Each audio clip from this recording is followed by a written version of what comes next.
It's the beginning of a brand new year, which means it's time to look back and reflect on the year that was 2023. Throughout the last year, I said over and over again that I thought 2023 may go down as my favourite year in gaming history. And now that it's all said and done, I can say with confidence that 2023 was indeed my favourite year for games ever. Looking back over the long list of games that came out in 2023, I was blown away by not only the unprecedented amount of stellar games released, but the degree of variety the year offered. No matter where you play or what genres you're interested in, chances are 2023 offered an embarrassment of riches for you. Any of the top 5 games on this list could have easily been my game of the year in nearly any other year.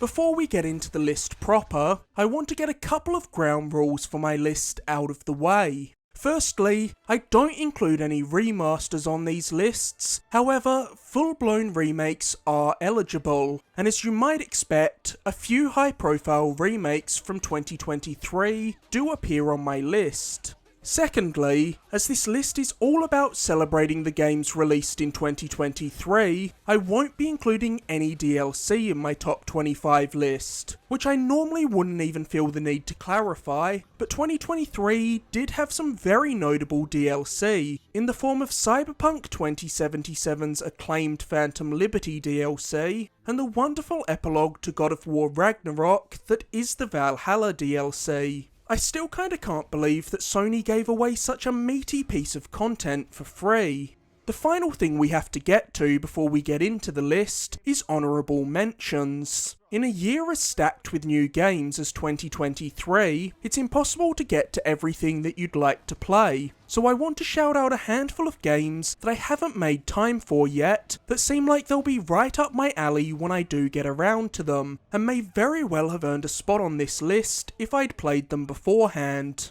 Those games are Octopath Traveler 2, Star Ocean The Second Story R, Jusant, Dredge, Like a Dragon, The Man Who Erased His Name, and finally, the game that I feel the most guilty about not playing yet, Cocoon. There are also a handful of games that I played and enjoyed in 2023, but opted not to include on this list for one reason or another that I'd be remiss to not give some quick shoutouts to.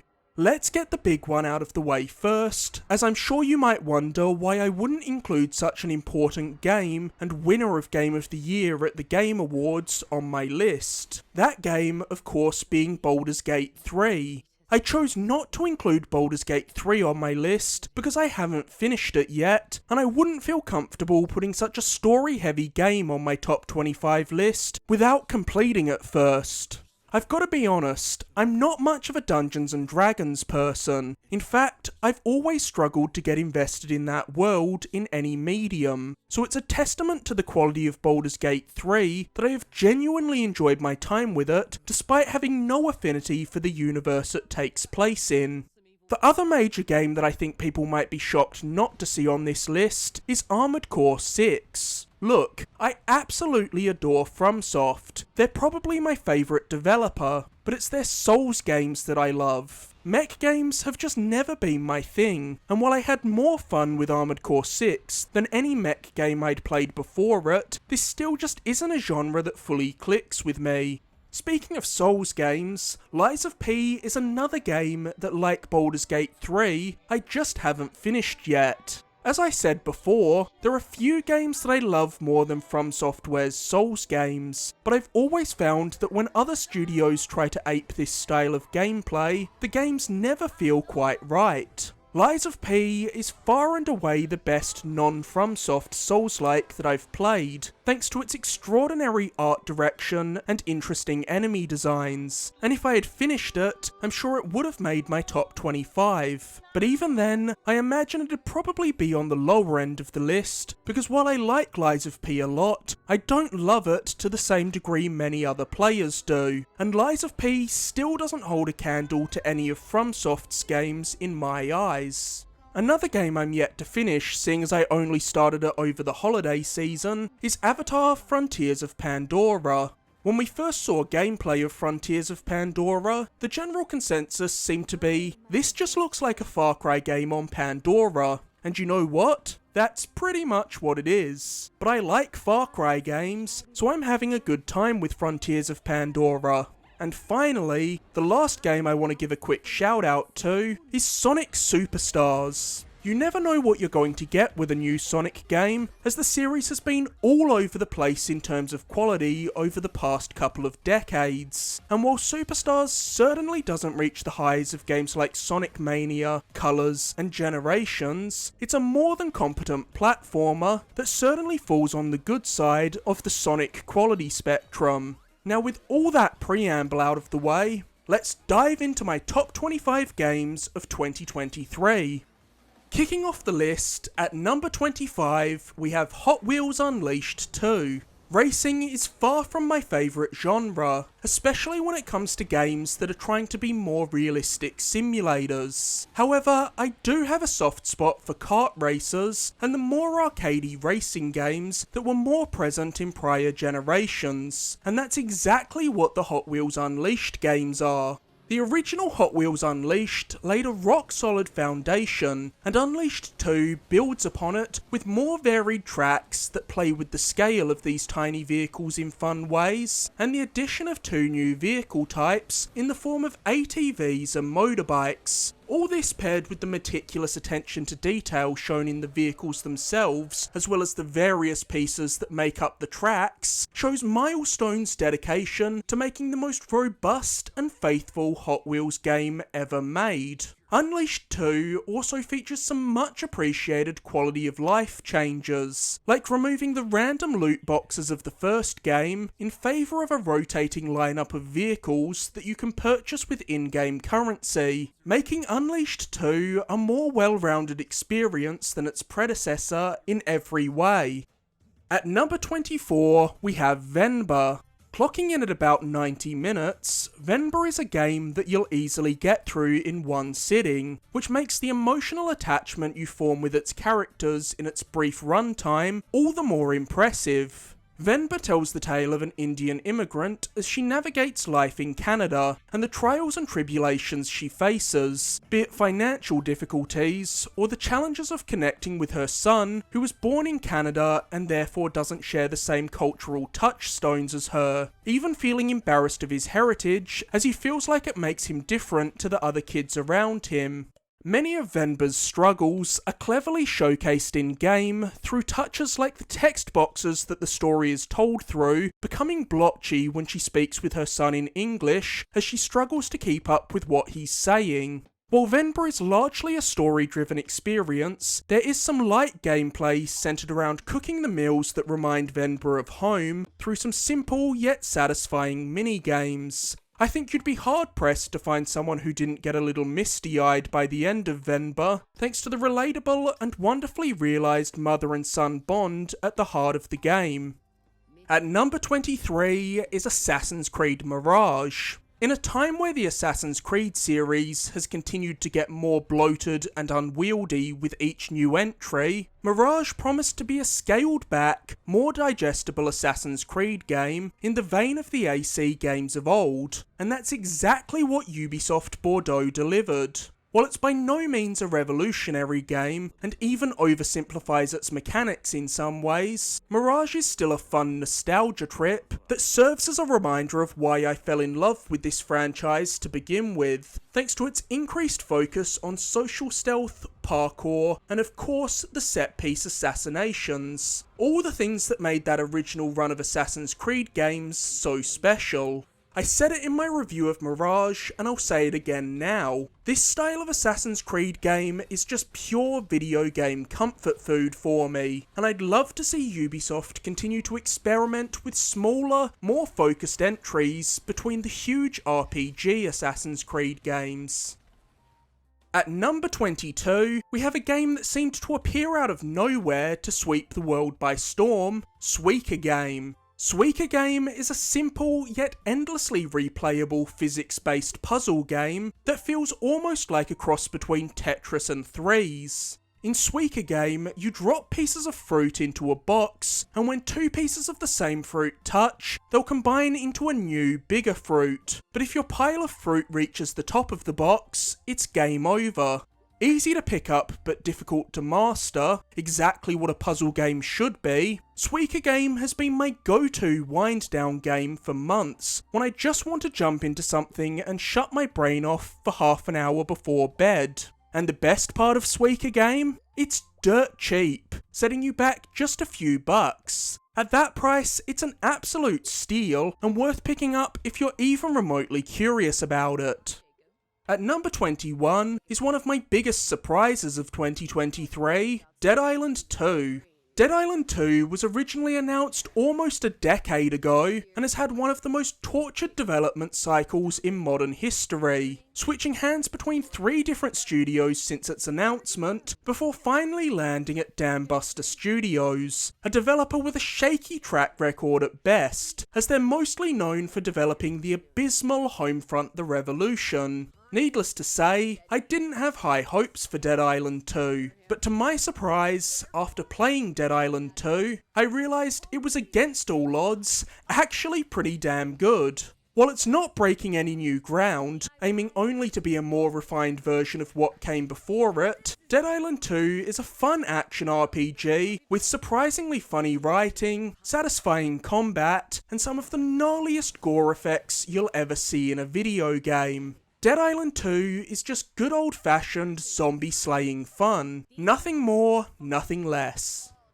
At number 20, we have one of the most polarising games of 2023, Starfield. Going into 2023, Starfield was without question one of the year's most anticipated games, and while it wasn't the revolutionary RPG many had hoped it would be, and certainly wasn't a game that was to everybody's taste, trust me, I've read the comments on my review of Starfield, I still found it to be another solid Bethesda RPG. Starfield offers Bethesda's most polished moment-to-moment gameplay yet, a memorable array of side quests, and a cleverly implemented use of New Game Plus. Historically, every prior Bethesda game only continued to get even better post-launch as more content was added, so I'll be curious to see what Starfield looks like in a year or so when its first major expansion will presumably be out. At number 19, we have the latest Persona spin-off, Persona 5 Tactica. Tactica is a tactical RPG with all the stylistic flair you'd expect from a Persona game. Slotting neatly into Persona 5's story near the end of the main game, Persona 5 Tactica sees the Phantom Thieves sucked into an alternate dimension as they attempt to help an amnesiac politician. Tactica blends several mechanics from the mainline Persona games, like Persona Fusion, All-Out Attacks, and Baton Passers, with the tactical grid-based gameplay of a strategy RPG, marrying the two styles of gameplay beautifully, and offering just the right amount of depth to remain engaging throughout, without being overwhelming for newcomers to the genre. While its story might not hit the same highs as Persona 5 or even Strikers, Tactica still nails the characterization and dynamic between its core cast members, which is really what's most important to me, as I'll always take any excuse to spend more time with the Phantom Thieves. At number 18, we have Theatre Rhythm Final Bar Line. 2 things you should know about me. I've had a love for rhythm games since the early Guitar Hero days, and I absolutely love Final Fantasy. So Theatre Rhythm, a rhythm game franchise dedicated to celebrating the extraordinary music of Final Fantasy, feels pretty much tailor-made for me. And having dabbled in all the Theatre Rhythm games, I can say for certain that Final Bar Line is far and away the best and most comprehensive Theatre Rhythm game yet. Offering mini-campaigns that let you relive the story of each mainline Final Fantasy game, as well as many of the spin-offs, and featuring over 385 songs and 104 playable characters spanning the entire Final Fantasy franchise, Final Bar Line is an absolute treasure trove for Final Fantasy fans. At number 17, we have one of the most unusual games of 2023, Dave the Diver. In Dave the Diver, your time is divided between two drastically different styles of gameplay. As the title suggests, our protagonist Dave is a diver by trade. So during the day, you dive underwater and catch various sea creatures with your trusty harpoon gun and various other gadgets. But at night, Dave moonlights as the proprietor of a sushi restaurant, where you'll serve all the fish you caught during the day in a Diner Dash style of gameplay, complete with a story that continues to grow more and more outlandish the further you get into it. Dave the Diver is unlike anything else this year, and its addictive gameplay loop is still pulling me back from time to time months later. At number 16, we have a remake of an all-time Nintendo classic, Super Mario RPG. I've got to confess, for years, Super Mario RPG has been one of my great gaming shames, as I never actually played more than the opening hours of it, despite knowing full well that it was a game I'd likely love. So I was glad to finally correct this in 2023, thanks to this fantastic remake. Super Mario RPG's clever combat mechanics that blend turn-based JRPG gameplay with real-time elements by having you deal more damage and decrease incoming damage by tapping buttons in time with your party members' animations were revolutionary at the time and have influenced countless games over the subsequent decades for good reason. As to this day, this battle system holds up as one of the most engaging JRPG battle systems of the SNES era, despite its simplicity. This remake is also beautiful, with lush environments, unique character designs, and some of the most bizarre enemies you'll ever come across in any Mario game. To this day, Super Mario RPG might also have the most whimsical and memorable lineup of characters in the Mario franchise, with Mallow and Geno being the real standouts. At number 15, we have the highest selling game of 2023, Hogwarts Legacy. Obviously, this game was mired by some controversy at launch due to the controversial statements of J.K. Rowling, but it doesn't sit right with me to ignore the hard work of hundreds of people due to the controversial nature of the IP's creator, especially when she had no involvement with the game itself. Growing up, Harry Potter was a huge part of my childhood. I read the books, played all the video games, and vividly remember seeing nearly all of the movies in the cinema, some multiple times. So I always dreamt of the idea of a sprawling RPG, where I could create my own wizard, get sorted into a house, attend Hogwarts, interact with a myriad of fantastic beasts, and fully explore all the iconic locations of this universe. And in 2023, I finally got that. Hogwarts Legacy offers a lovingly crafted recreation of the wizarding world. Hogwarts in particular is brought to life with a stunning degree of detail that makes the famous castle feel every bit as sprawling and mysterious as you'd want it to. Hogwarts Legacy's varied assortment of spells lets you customise your witch or wizard to perfectly suit your playstyle, and its spell-flinging combat both looks and feels awesome. When you see the dazzling dance of colours as you trade blows with a powerful witch or wizard, it's nothing short of breathtaking. Hogwarts Legacy is the magical game that the Harry Potter series always deserved. At number 14 is another classic making its long-awaited return in the form of a remake, Dead Space. The survival horror genre has been having a renaissance over the past few years, led by Capcom's output of excellent Resident Evil games since RE7 in 2017, so it felt like only a matter of time until one of the other kings of the genre, Dead Space, made its triumphant return, and in 2023 it finally happened. The original Dead Space is one of the greatest survival horror games ever made, and this remake improves on it in every conceivable way. By adding voice acting for Isaac, something we didn't get until Dead Space 2 in the original trilogy, Dead Space Remake makes Isaac feel more like a real character, and not just an avatar for the player, which in turn makes the events of the story feel far more impactful this time around. Dead Space's combat that requires you to sever the limbs of its grotesque necromorph enemies to take them down still stands out as unique in the survival horror genre, which has largely trained us to aim for the heads of enemies.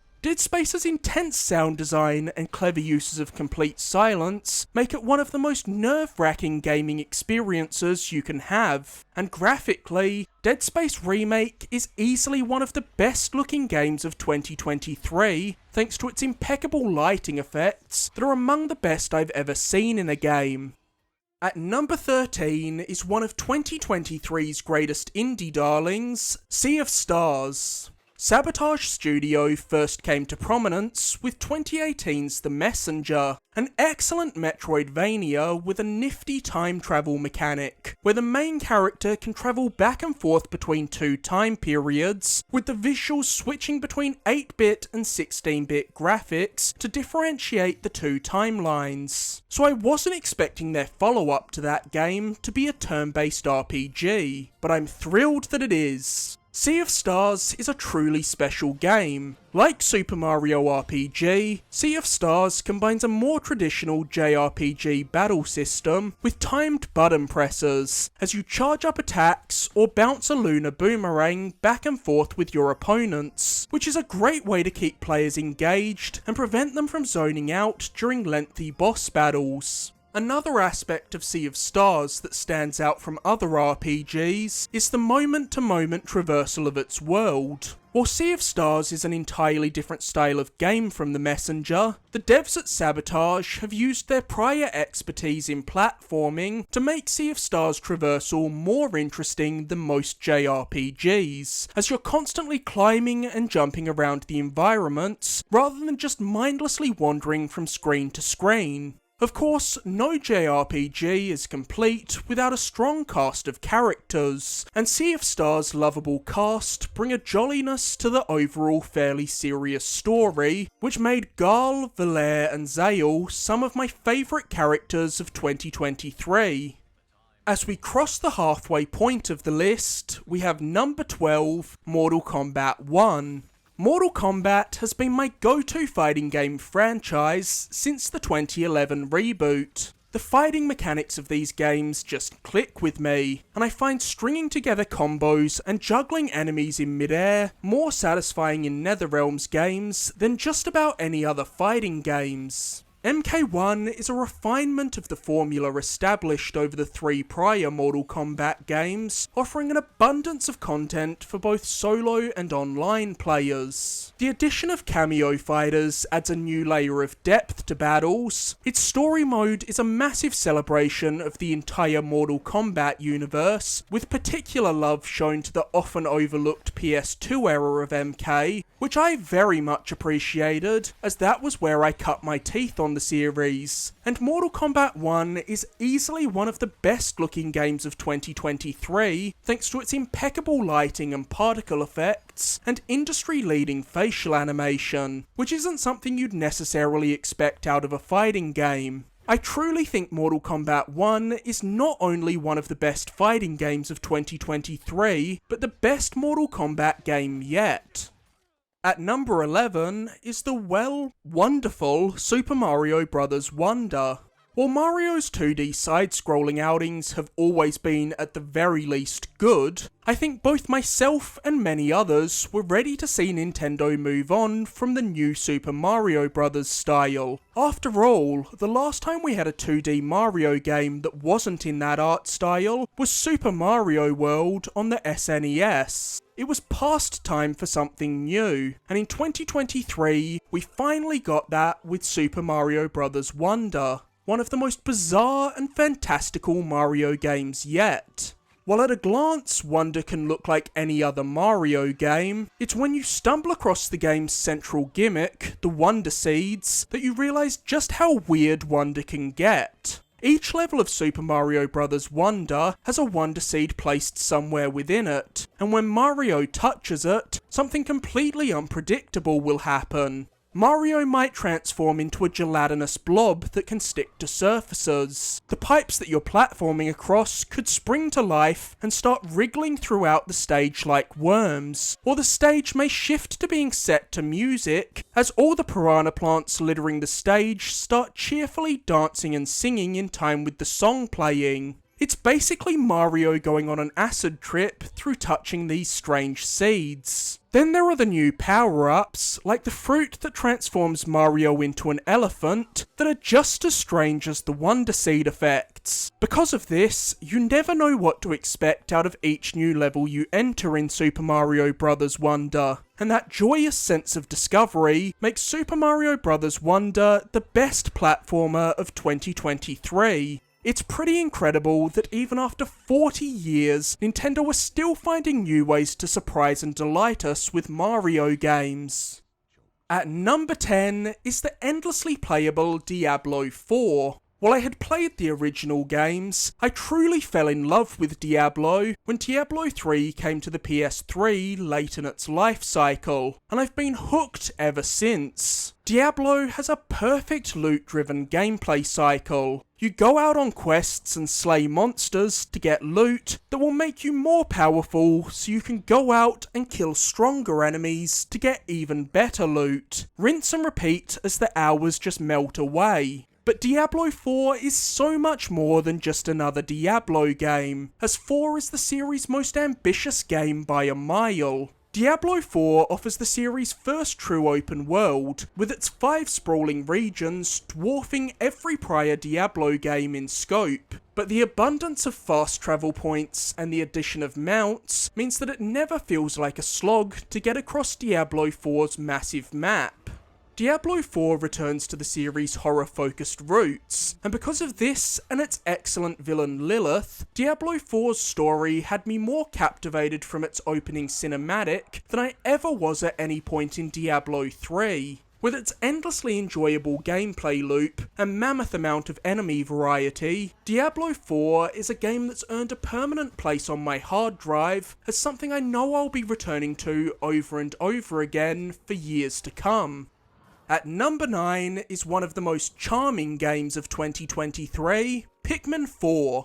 I've loved the Pikmin series since the very first game on GameCube. I remember playing it as a kid and being blown away, as I'd never played anything like it before. And even now, over 20 years later, Pikmin still stands out as one of the most unique franchises in Nintendo's sizable stable of first-party IP. As gamers, we have this innate desire to collect things, and Pikmin is a franchise all about scratching that collecting itch, as you send your army of tiny Pikmin to battle enemies and collect countless trinkets that range from common household objects like forks and toys to Nintendo treasures like a GameCube game and a Game Boy Advance SP. Pikmin 4 offers a true sense of progress and accomplishment as you feel yourself becoming more efficient at managing your time and being able to gather more items in your limited time frame with each passing day. Pikmin 4 offers a massive amount of content to keep you coming back over and over again, but the addition of new Pikmin types and the new abilities offered by your adorable dog-like companion Oatchi keep the gameplay fresh and prevent Pikmin 4 from ever feeling like it overstays its welcome. With its clever environmental puzzles, varied environments, and exciting boss fights that force you to use the unique abilities of your different Pikmin in tandem, Pikmin 4 is the culmination of every idea presented in each of its predecessors, refined to perfection to create the definitive Pikmin experience. At number 8 is another stellar sequel, Star Wars Jedi Survivor. When Star Wars Jedi Fallen Order launched back in 2019, it was easily the best Star Wars game we'd gotten in over a decade. I loved Fallen Order's Souls-influenced combat and its endearing cast, many of whom grew to become some of my favourite characters introduced to the Star Wars universe in recent years. So Jedi Survivor had the perfect opportunity to sand off the few rough edges of the first game and become one of the greatest Star Wars games ever made. and despite some grating technical issues at launch, most of which have been ironed out now, this is exactly what it did. Jedi Survivor gives us a more gruff but refined Cal Kestis, who's grown into the powerful Jedi Knight we knew he was destined to be, and further fleshes out the excellent supporting cast, giving them more nuance and depth. Merrin especially comes into her own in Survivor, and would be an easy candidate for Video Game Character of the Year for me. While Survivor's story gets off to a slower start than Fallen Order, it feels earned, and by the time you get to the back half of Survivor, the game becomes a relentless rollercoaster ride filled with massive set pieces and shocking twists, as every unresolved plot beat is masterfully tied together in Survivor's incredible final act. Survivor also deserves props for the way it blends the iconography of the original trilogy and prequel trilogy, making it feel like it's bridging the gap between episodes 3 and 4 far better than most projects taking place in this period. The biggest improvements in Survivor all come through its gameplay. Jedi Survivor has perfected what lightsaber combat should feel like in a game. The 5 unique stances you can switch between give you plenty of room to experiment in fights, and the addition of dismemberment adds an impact to combat that Fallen Order lacked, making Cal's lightsaber feel like the powerful weapon it is, and not like a baseball bat that you're wailing on enemies with, as was often the case in prior Star Wars games. Traversal is far and away the most improved aspect of gameplay in Jedi Survivor. Cal feels far more mobile and agile in Survivor than he did in Fallen Order, and as you leap, dash, wall run and grapple through Survivor's intricately designed platforming segments, you can see Respawn's Titanfall DNA on full display. At number 7, we have a game that I never would have guessed would be this high on my list, Street Fighter 6. While I've enjoyed prior Street Fighter games, and have a particular soft spot for the Street Fighter Alpha series, in recent years, I've been far more drawn to other fighting games like Mortal Kombat, Injustice, Tekken, and Dragon Ball FighterZ than Street Fighter. So I was shocked when I started playing Street Fighter 6, and almost instantly fell head over heels in love with it. After the disappointingly bare-bones launch of Street Fighter V, a game that didn't even offer an arcade mode at release, Street Fighter 6 is a huge return to form for the legendary franchise. Street Fighter 6 is everything you could ask for from a Street Fighter game. It's a mechanically sound, remarkably well balanced, and content-rich fighting game that's approachable to all, while still offering a very high skill ceiling for high-level players. With a strong starting lineup of 18 fighters, Street Fighter 6 hits the perfect sweet spot of having enough characters that everyone should be able to find at least a few they enjoy playing as, but not so many that it's overwhelming when you're learning the ropes and trying to get familiar with the movesets of each opponent you'll be facing.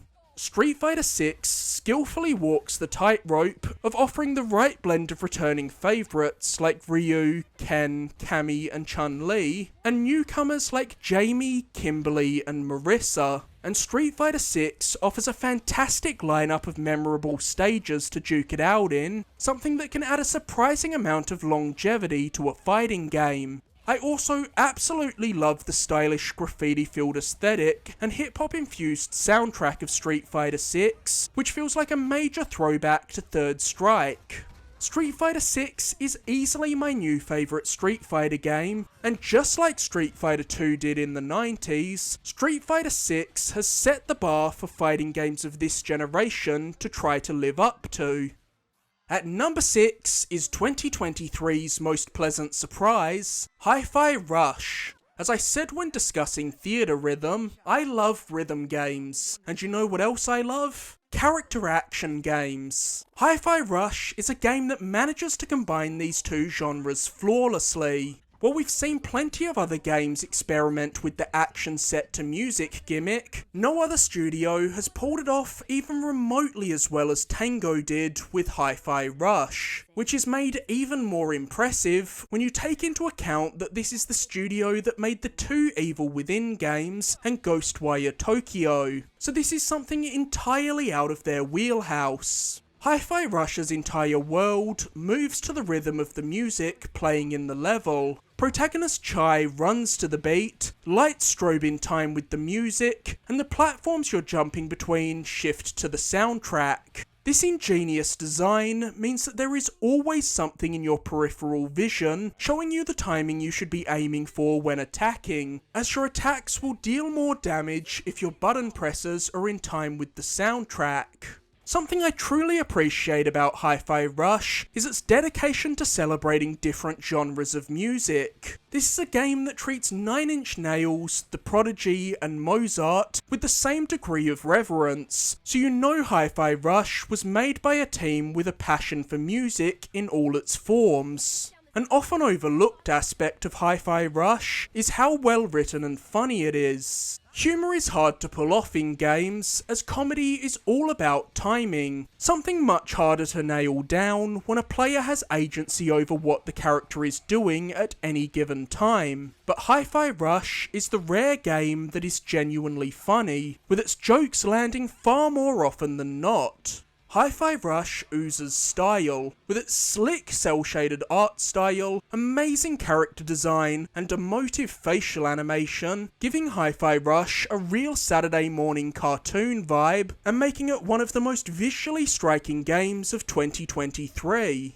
With its fluid gameplay, surprisingly timely message about manipulative tech companies, and likeable cast of characters, Hi-Fi Rush is one of the most unexpectedly excellent games of 2023. So with all the positive feedback Hi-Fi Rush has received, I hope that we'll get to see Chai and the gang back for a second outing in the future. As we get into the very tail end of the list, we have number 5, Spider-Man 2. I'm a huge comic book nerd, I loved both the first Spider-Man and Spider-Man Miles Morales, and I'm a fan of Insomniac in general, so I went into Spider-Man 2 fully expecting to be enamoured with it, but Spider-Man 2 still managed to catch me off guard with some huge surprises, and I enjoyed it even more than I expected. So it feels crazy that this game is only at number 5, but that's just a testament to how insanely good of a year for games 2023 was, and highlights what I meant at the beginning of this video when I said that any of my top 5 games of 2023 could have easily been my GOTY in another less stacked year. Spider-Man 2 tells another memorable story that masterfully blends two of Spidey's most iconic comic book storylines, the Symbiote Saga and Kraven's Last Hunt, and builds upon the already excellent combat and traversal mechanics of its predecessor, refining them to perfection. Spider-Man 2 has to juggle a lot more than its predecessors, both narratively and gameplay-wise, due to it featuring 2 playable Spider-Men, but Insomniac handled this balancing act effortlessly, giving Miles and Pete's stories enough time to breathe, and making each of the Spider-Men equally interesting to play as, thanks to Miles' electrical venom powers, and Pete having the symbiote suit, which provides the exact kind of power trip you want it to, as you treat enemies like playthings, tossing them around and using tendrils to pick them up and slam them to the ground. This more vicious style of combat is also a great way to showcase the suit's corruption taking hold of Pete through gameplay. I've said since the first Insomniac Spider-Man game launched that its web-slinging was the most fun mode of transport I've ever experienced in a game, yet somehow Spider-Man 2 makes it even better, with new additions like the web wings and the ability to slingshot yourself from 2 posts, making the first game feel almost slow and rigid by comparison, which feels absurd to say. Spider-Man 2 is filled with thrilling boss fights and set pieces of a scale greater than anything found in Insomniac's 2 prior Spider-Man games. These aren't just some of the best set pieces of 2023, but some of the best set pieces I've ever had the pleasure of experiencing in a game. Insomniac evidently used the feedback they received about their first Spider-Man game to better its sequel, as Spider-Man 2 addresses many of the criticisms levelled at the first game. It improves upon the MJ sections, makes the side content feel more meaningful, and the new ability to create your own web lines gives Spider-Man 2's stealth sections a dynamism that the original games lacked. As a console exclusive, Spider-Man 2 is also a great technical showcase of what the PS5 is capable of. When you're zipping through air currents on your web wings, you can move through Spider-Man 2's New York so obscenely fast, but there's never any pop-in, and the frame rate never buckles under the pressure. Spider-Man 2 also offers the most seamless implementation of fast travel I've ever seen in a game, with its mind-bogglingly quick fast travel allowing you to teleport to any point on the map in an instant.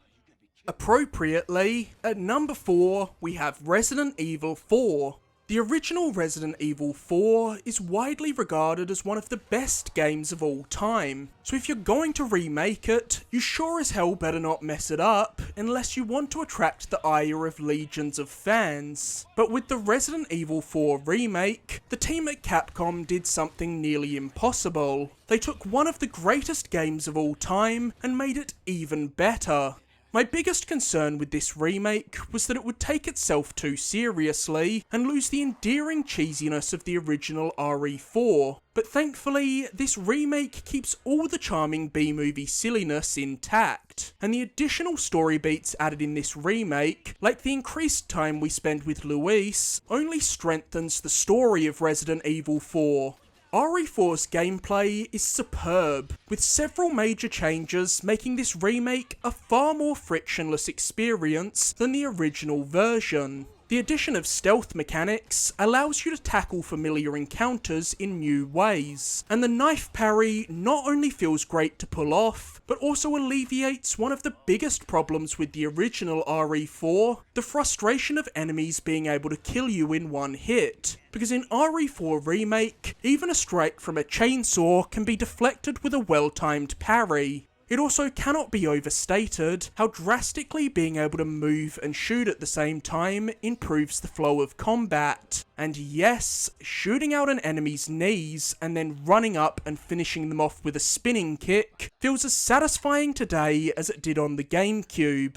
Resident Evil 4 contains some of the most iconic locations in gaming, be it the ominous village in the opening, or Salazar's sprawling gothic castle, and this remake recreates all these locations beautifully, finally giving these locales the level of detail they always had in our minds. The changes a remake chooses to make to a beloved game can make or break it. Thankfully, RE4 is a practically perfect remake in that every change made is a thoughtful inclusion that betters the game. The addition of ammo crafting is a huge quality of life improvement, as it means you're no longer stuck carrying around a weapon you don't like just because it's the only thing you have ammo for. The sections of the game that were originally QuickTime events, like Leon's fight with Krauser, have been entirely reworked to be more gameplay driven, which was a great call. I don't mind the occasional QTE, but the original RE4's heavy reliance on them is one of the few ways that the game truly shows its age when you revisit it. And RE4 Remake's shooting gallery was an unexpectedly fun addition that I spent way more time with than I ever would have expected. Like just about every Resident Evil game, RE4 offers an almost infinite amount of replay value thanks to its various unlockables, be it silly costumes or infinite ammo weapons. Resident Evil 2 and 4 are the gold standard for remakes that every other developer should aspire to. At number 3 is The Legend of Zelda Tears of the Kingdom. I cannot even begin to fathom the amount of pressure Nintendo's developers felt when they were tasked with making a sequel to Breath of the Wild, one of the greatest video games ever made. Topping Breath of the Wild is no small task, but somehow Nintendo did it.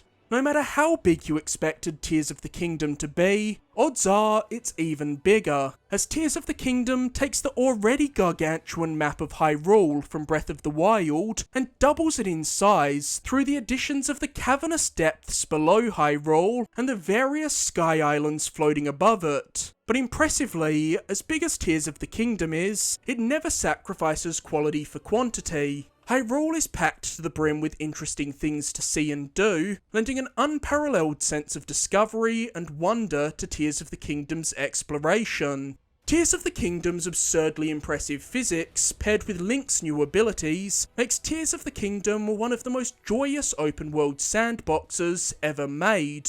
Abilities like Ascend, which allows you to teleport through rooftops and reach the peaks of mountains in an instant, and Recall, which lets you reverse time on objects and turn falling debris into your own makeshift elevator, make navigating the world a breeze. Tears of the Kingdom's robust crafting system allows you to do things as simple as throw a balloon on a slab of metal to turn it into a hot air balloon, or slap a rocket onto a shield and use it to fly, to things as complex as making cars, boats, and even mechs, which means that there are near endless possible solutions to every problem Tears of the Kingdom presents you with. The only limit is your imagination. This ability to fuse any two objects also removes the frustrations with weapon durability that were present in Breath of the Wild, as now you can turn even the flimsiest item into a powerful weapon. This means you're never stuck fighting with a tree branch because all your powerful weapons broke in a tough fight, like you often were in the early hours of Breath of the Wild. Even if all you have is a stick, now you can attach a rock to it, and you have a hammer. Tears of the Kingdom is also yet another game with some of the all-time greatest set pieces I've experienced in my many years of gaming. Without spoiling anything, I will never forget getting the Master Sword in Tears of the Kingdom, and its epic finale left me with the same feeling of hype I had walking out of Avengers Endgame for the first time. At number 2, we have the extraordinary Final Fantasy XVI. Final Fantasy has long been one of my favourite franchises, and as far as I'm concerned, 16 is one of the best FF games yet. Final Fantasy XVI's robust and wonderfully developed cast of characters is among the best in the entire series, and that's really saying something, as there are so many fantastic characters found throughout the entire Final Fantasy franchise. Ben Starr's performance as protagonist Clive easily makes him my pick for Best Video Game Actor of 2023. This role demands so much of Ben, as we see Clive experience love, grief, hatred, elation, and just about everything else on the emotional spectrum throughout his journey. But Ben Starr makes every one of his scenes feel effortless. By following Clive throughout 3 decades of his life, we get to see a level of growth and development in Clive that we rarely get to see in video game characters. And the more I marinate on it, the more I think Clive might be my favourite Final Fantasy protagonist ever. But even beyond Clive, you have Jill, Joshua, Dion, Sid, and of course Clive's canine companion Torgal, who are all among my favourite video game characters of 2023. Final Fantasy XVI even had me fully invested in the more minor supporting characters, like Shopkeeper Lady Karen and Blacksmith Blackthorn. The entire cast of 16 is phenomenally well acted, though I'd be remiss to not call out just how good Ralph Ineson is in this game, with the dry humour he brings to the role of Sid perfectly suiting the character. I'll say it now, best Sid in all of Final Fantasy. Final Fantasy XVI's story tackles incredibly difficult subject matter, but it does so thoughtfully and with grace in a way that few games have. While it's much darker and more sombre in tone than many other Final Fantasy games, 16's tone always feels in service of the story, which makes 16 feel like a mature Final Fantasy narrative, and not an edgy one like Stranger of Paradise. I also need to give massive credit to Square Enix for one of the most innovative additions to a game in recent years, Active Time Lore. At any point while playing FF16, you can pause the game and tap into an encyclopedia filled with information about the characters, places, and objects on screen and referenced in dialogue, making 16's dense story filled with political intrigue, warring nations, and complex characters far more digestible than it would have been otherwise. Every RPG should have this feature. And we haven't even gotten to the real star of Final Fantasy XVI, its sublime combat mechanics. Unlike the Final Fantasy games of old, Final Fantasy XVI is an action RPG, with its combat sharing more in common with character action games like Bayonetta and Devil May Cry than classic turn-based Final Fantasy games. I love turn-based combat and always will, but with 16, the Final Fantasy series pivot to real-time combat has paid off dividends. 16's combat feels so good that I was going out of my way to engage every possible enemy just to have an excuse to keep fighting. And while 16 is a fairly long game, its combat remains engaging throughout, thanks to the varied lineup of abilities offered by the 8 different icons Clive can tap into the abilities of. Icons being 16's take on the classic Final Fantasy summons for the uninitiated. You can have the abilities of several icons equipped at once, switching between them with the tap of a shoulder button. And with new icons being doled out throughout 16, you always have new skills to toy around with and try mixing into your repertoire. By the end of 16, you have such an absurdly large pool of abilities to tap into that there's near endless possible combos that you can string together, even if you'll likely find yourself returning to old favourites again and again. Nowhere is Final Fantasy XVI's combat better showcased than in its awe-inspiring boss fights. These heart-pounding battles offer a degree of spectacle unmatched by any other game. The production values of these fights are through the roof. You can truly see 16's massive budget showing in these moments. 16 also has the best soundtrack of 2023. It's epic, emotional, and dramatic. I got chills every single time the music would start to soar during a boss fight. And finally, we arrive at my favourite game of 2023, and as much as I deliberated over what game would take the #1 spot, it simply has to be Alan Wake 2. I have been waiting over a decade for Alan Wake 2, so when it finally arrived, I had a lot of expectations placed on it. Yet somehow, Alan Wake 2 managed to not only live up to my expectations, but surpass them in every possible way. I have not stopped thinking about Alan Wake since finishing it. With its intricately layered story, compelling cast of outlandish characters, and satisfying gameplay that successfully transitions the Alan Wake series into full-blown survival horror, Alan Wake 2 feels like a passion project through and through.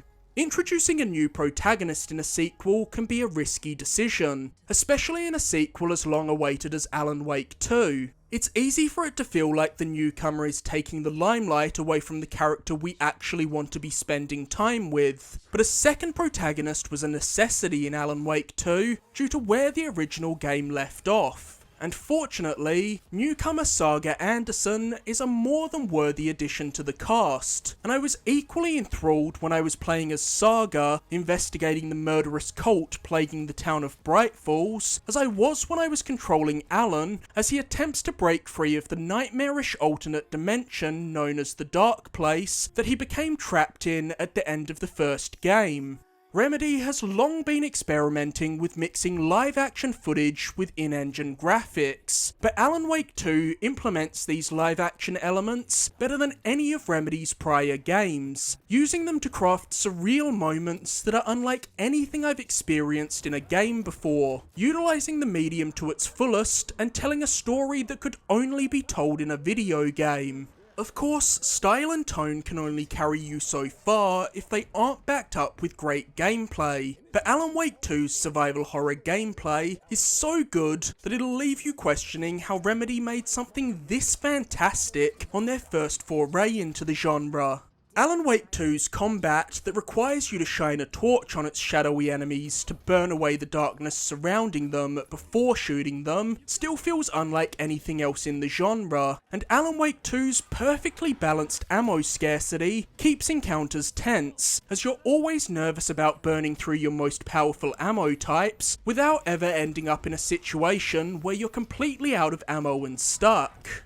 Alan Wake 2 also introduces some of the most innovative game design in recent memory through its mind place and writer's room mechanics. When playing as Saga, you're able to enter a room within her mind to analyse evidence and profile suspects to figure out your next objective. Conversely, Alan can enter the writer's room and use a plot board to rearrange elements of his story, forcing the dark place, which manipulates and twists works of art into reality, to shift around him and open up new pathways. These mechanics are something brand new, only possible now due to the PS5 and Series X's SSDs, as in prior generations, it simply wouldn't have been feasible to load you into these new environments with the press of a button without a loading screen buffer. But that's not the only way Alan Wake 2 takes full advantage of the hardware it's on, as Alan Wake 2 is also the best looking game of 2023 in terms of pure visual fidelity, with stunning environments, gorgeous lighting, and phenomenal facial capture.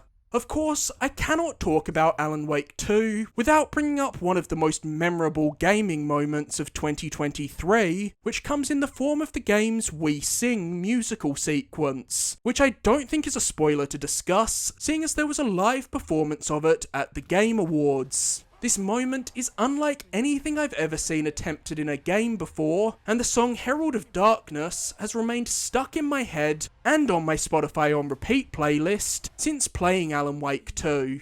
Alan Wake 2 is a game that I know is going to stick with me, and has already earned its place as one of my favourite games of all time. That's why Alan Wake 2 is my Game of the Year for 2023.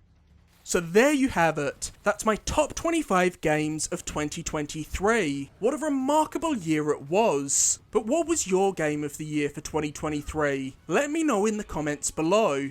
As always, thank you so much for watching. If you enjoyed this video, be sure to like, subscribe and leave a comment. You can find countless other videos on my channel, including my review for my Game of the Year, Alan Wake 2. And now that we've taken a look back over the last year, be sure to stay tuned for my next video, where we'll be taking a look towards the future and counting down my most anticipated games of 2024.